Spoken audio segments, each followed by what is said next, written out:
दिल्ली के बालक नाई बजे तुम जान हमारी ले गई। अगर ये बच्चे जिंदा बच जाएं तो तुम हमें बधाई अवश्य दे जाना। तुम तो एक राजा के पुत्र हो। अगर ये मरे मिले तो कल तुम तलवार से हमारा खात्मा कर देना।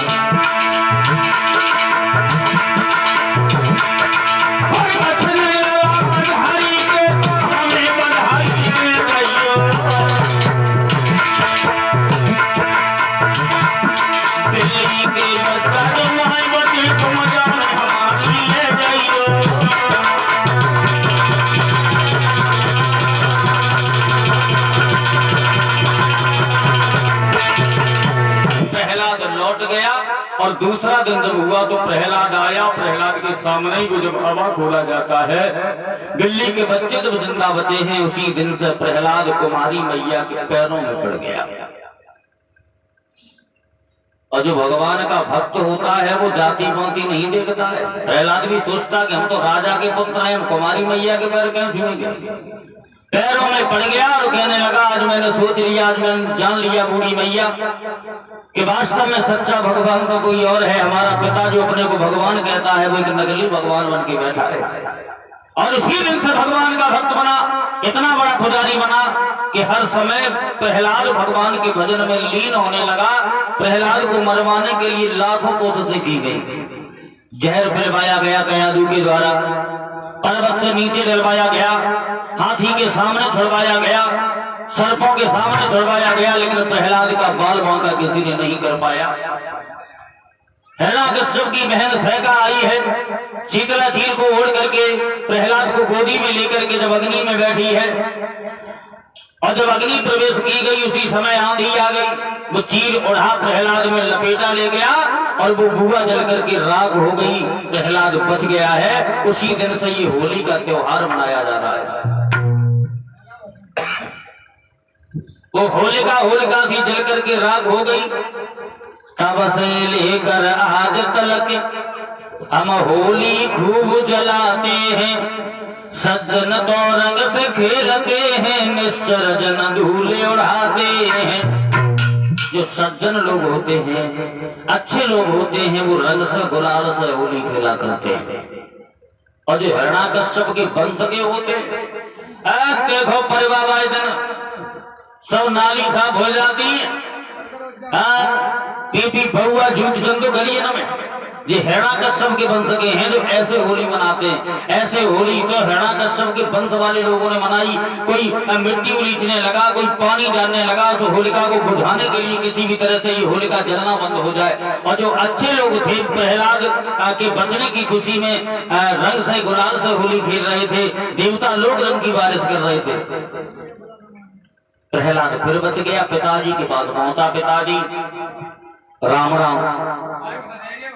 हिरण्यकश्यप क्रोध में आ गया, कहने लगा, अरे पापी, तूने मेरी बहन को भी जला दिया।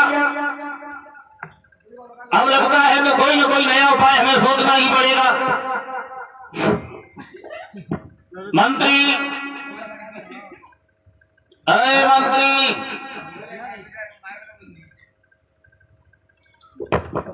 महाराज साहब, तू बातों को सुनता नहीं है ना? सुन रहे थे, थोड़े काम काज में लग गए थे। तेरा प्रमोशन क्या कर दिया? तू ये सोच रहा है कि हम करेंगे वही होगा राज्य में? नहीं महाराज, ऐसी कुछ बात ना, प्रमोशन की बात है ना। बात तो सिर्फ जटिल समस्या गंभीर है महाराज। अभी करवा चौथ करके गई है, इसलिए झंझट में फंसे थे, हम निकल पाए महाराज। अरे मेरी बात सुनी जाए। बोलिए महाराज। जो हमारा पुत्र है ना प्रहलाद, और तुम्हें तो मालूम है उसने मेरी बहन को जला करके राख कर दिया। अब अगर तुम्हारे पास कोई उपाय हो जिससे ये जल जाए, ये मर जाए, वो उपाय हमें बताया जाए। महाराज बोलो। इस मूर्ख बालक को एक लोहे को गर्म खम्भू करवाओ, बामे जाए सांकर से बदवाओ, तब जो जर्जरे के लग राख होएगी, हड्डी जरेगी। अच्छा, हाँ, लोहे का खम्भा गर्म करवाया जाए। जय हो जय हो। अरे ये बात तो हमने कभी नहीं सोची थी मंत्री। और लोहे के खम्भा में जब इसको बनवाया जाएगा तो ये वास्तव में जल करके राख हो जाएगा। प्रहलाद को बुलाया, लोहे का एक खम्मा गर्म करवाया जो लाल दिखाई दे रहा था, और प्रहलाद से कहा, प्रहलाद अब भी राम का नाम लेना बंद कर दे, ना आज तू भी खत्म और तेरा नाम भी खत्म। पिताजी हाँ कहिए। तो मुझे मार नहीं सकते हो। ये लोहे का खम्मा गर्म दिखाई दे रहा है ना, ये दिखाई दे रहा है। इस खम्मा से जब तुझे बांधा जाएगा तब तुझे मालूम पड़ेगा, मार नहीं सकते।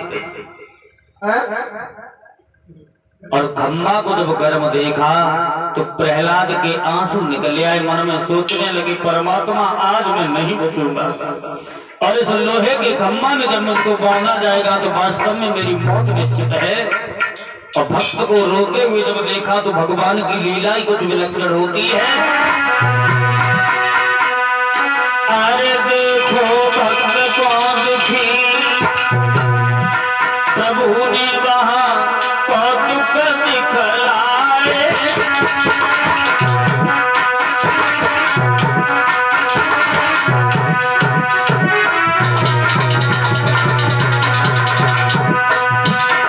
हरे परमात्मा तेरी बहुत लंबी लंबी बाएं हैं, जब भक्त को दुखी देखा, अरे प्रभु ने कौतुक दिखलाए। और दीनबंधु भगवान हम पे जीवन आए, दीनबंधु भगवान हम पे।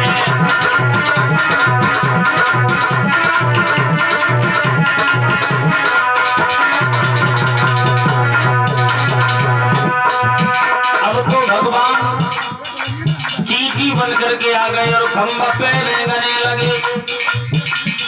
आहा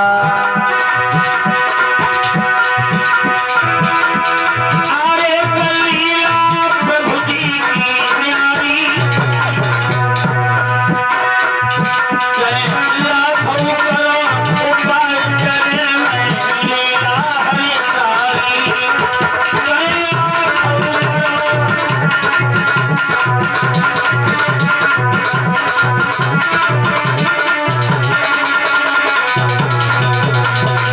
भगवान की लीला बड़ा विलक्षण हुआ करती है। भागवत के श्रोता बंधुओं,